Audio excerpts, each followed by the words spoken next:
Olá, cientistas, sejam muito bem-vindos ao Laboratório na Real, nosso canal no YouTube para tratarmos sobre assuntos de laboratório. Eu sou o Bruno Tebaldi e hoje nós vamos falar sobre células não epiteliais que podemos encontrar no esfregaço citológico. Nem só de células epiteliais vive um esfregaço. A gente tem outros componentes que podem aparecer, alguns elementos, na verdade, não são apenas células, mas alguns elementos não epiteliais que nós podemos encontrar no esfregaço citológico. Antes da gente começar, não esquece de deixar o like no vídeo, de se inscrever no canal e ativar o sininho para receber as notificações dos próximos vídeos. Já compartilhe esse vídeo com outras pessoas e aí é só entrar para o laboratório e não esquecendo de colocar o jaleco.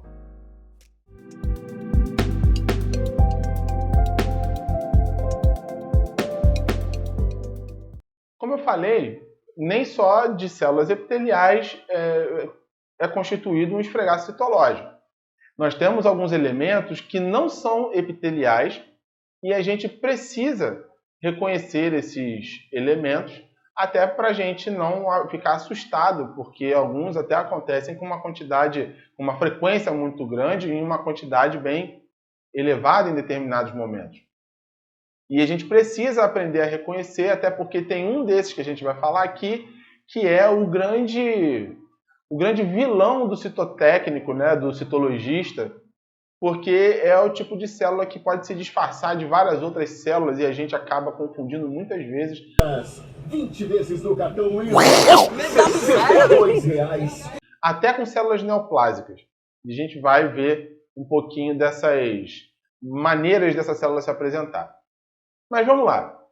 Elementos não epiteliais que podem aparecer, eles podem ser oriundos do próprio esfregaço, da própria coleta, como também podem ser contaminantes. Então, a gente pode ter ali alguns elementos que contaminaram a nossa lâmina, ou alguns elementos que fazem parte do esfregaço, mas não são células epiteliais, não são elementos de algum tipo de epitélio. Então, vamos começar falando sobre o muco. Eu falei para vocês que as células glandulares são capazes de secretar muco. Então, pode aparecer, né, nos esfregaços convencionais, no de meio líquido não, bem mais difícil. Mas nos esfregaços convencionais, a gente vê muita presença de muco. A gente vê muco por conta de rompimento de células glandulares. A gente pode ver muco, que a gente chama de muco filamentoso, que pode ser o próprio núcleo de algumas células que lisaram e fica aquele muco escurinho, aquele filamentozinho de muco ali também. A gente pode ver muco por conta do processo ovulatório. A ovulação gera um determinado tipo de muco que parece ali meio com a samambaia, né? E aí é um tipo também de muco que a gente pode observar. Isso tem valor diagnóstico para a gente? Absolutamente, não tem. Mas se você não sabe que existe, você pode acabar achando que é alguma coisa relevante e pode ficar preocupado com aquilo ali. Uma outra coisa que já é um contaminante, um elemento não epitelial que é um contaminante, é o pó de luva.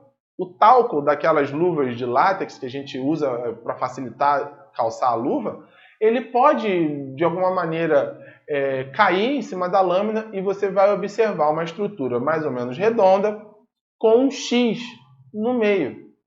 E esse xizinho, essa bolinha com esse xizinho no meio, é a evidência de que caiu partículas, né? Caiu alguns grânulos de talco na sua lâmina. Não tem valor diagnóstico, obviamente, mas é difícil. Eu nunca vi, mas pode ser que em algum momento atrapalhe a visualização de um esfregaço. Mas acho que teria que cair muita coisa para conseguir te atrapalhar. Normalmente isso não vai te atrapalhar em nada. Tá? O muco pode.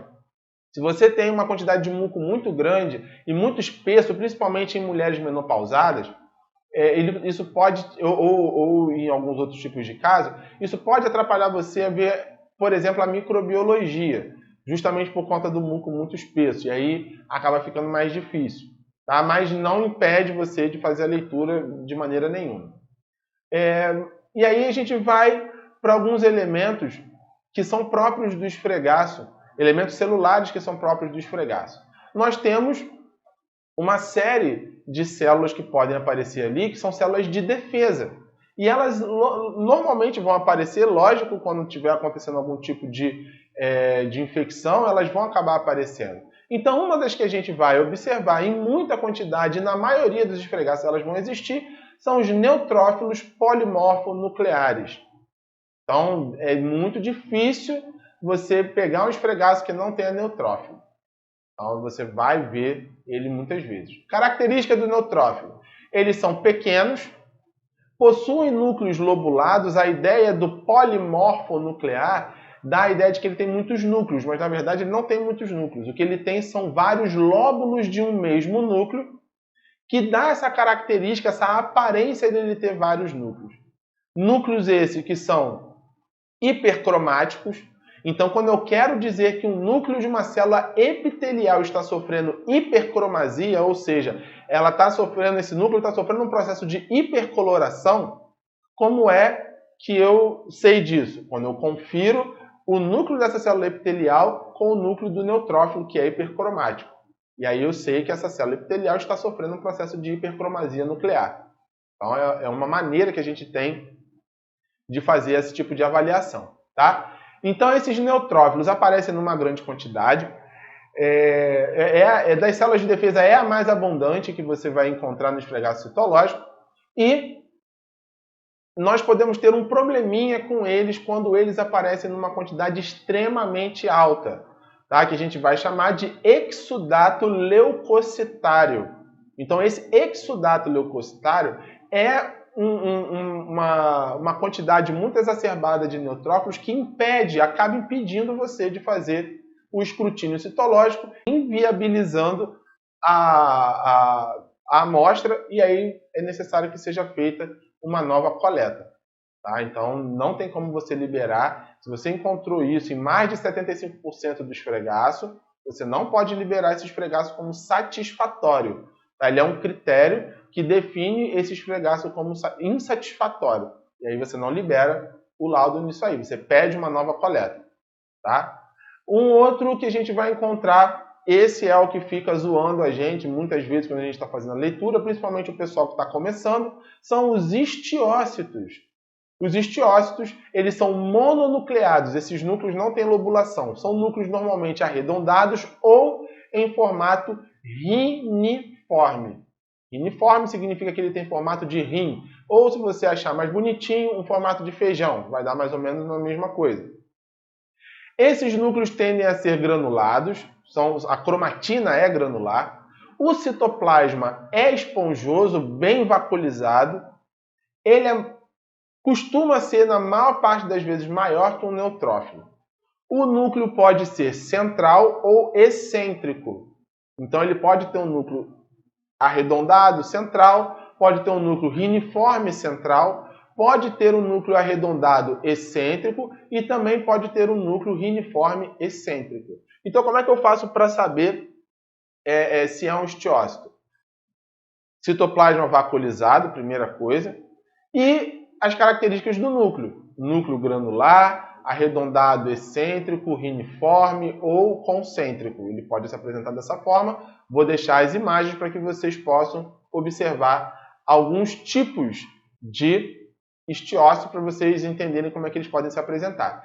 Esses histiócitos também podem assumir uma forma que é uma forma de ser mais eficiente contra determinados tipos de patógeno, que é uma maneira dele fagocitar uma maior quantidade de partículas, de micro-organismos, que a gente chama de histiócito gigante multinucleado.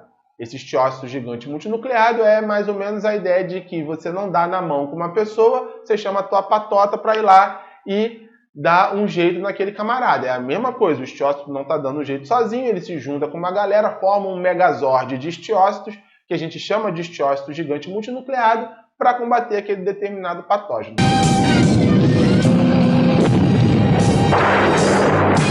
Qual é a característica? Primeiro, muitos núcleos, porque ele vai juntar vários, e o citoplasma permanece do mesmo jeito, vaculizado, aquele aspecto esponjoso. Os núcleos ficam dispersos dentro desse citoplasma, não apresentam amoldamento nuclear, os núcleos podem ter sobreposições uns aos outros, Então fica um em cima do outro, um mais pertinho do outro ali, mas não se amoldam entre eles. E ele, claro, é bem maior do que um estiócito normal. Tá? Antes da gente partir para o próximo, não esquece do like no vídeo e de se inscrever no canal e de deixar aqui seus comentários se você tem alguma dúvida sobre células não epiteliais, para que a gente também possa fazer outros vídeos detalhando as dúvidas de vocês, beleza? Continuando aqui, a gente tem também essas células de defesa que são mais provenientes de agressões crônicas, que são os linfócitos. Os linfócitos, eles são mais observáveis em situações onde nós estamos diante de uma cervicite folicular crônica.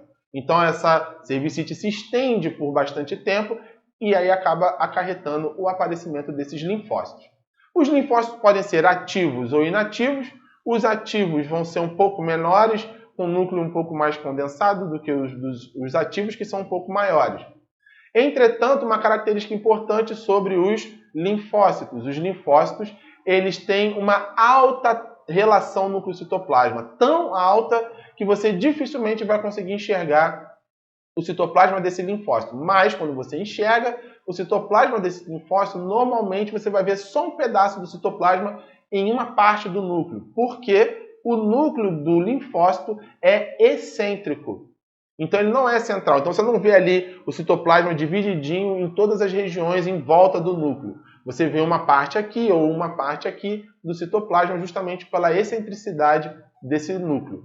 Tá? São núcleos mais fechados, né? A cromatina é mais densa um pouquinho, ele é mais hipercorado também, mas não é muito visto, né, em situações normais, apenas em casos de cervicite.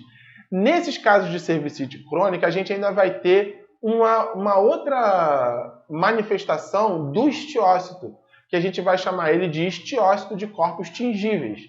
São estiócitos normais, só que dentro desses estiócitos existem partículas que foram coradas, daí o nome corpos tingíveis, que vão se apresentar no esfregaço para a gente em casos principalmente de cervicite folicular crônica. Uma coisa que eu falei e vou repetir, esses estiócitos eles podem se disfarçar de muitas células. Então eles podem parecer uma célula glandular, eles podem parecer com célula escamosa, basal e parabasal principalmente, pode se apresentar parecidos com células neoplásicas por conta do tamanho do núcleo ser bem aumentado, tá? A relação núcleo-citoplasma é um pouquinho aumentada.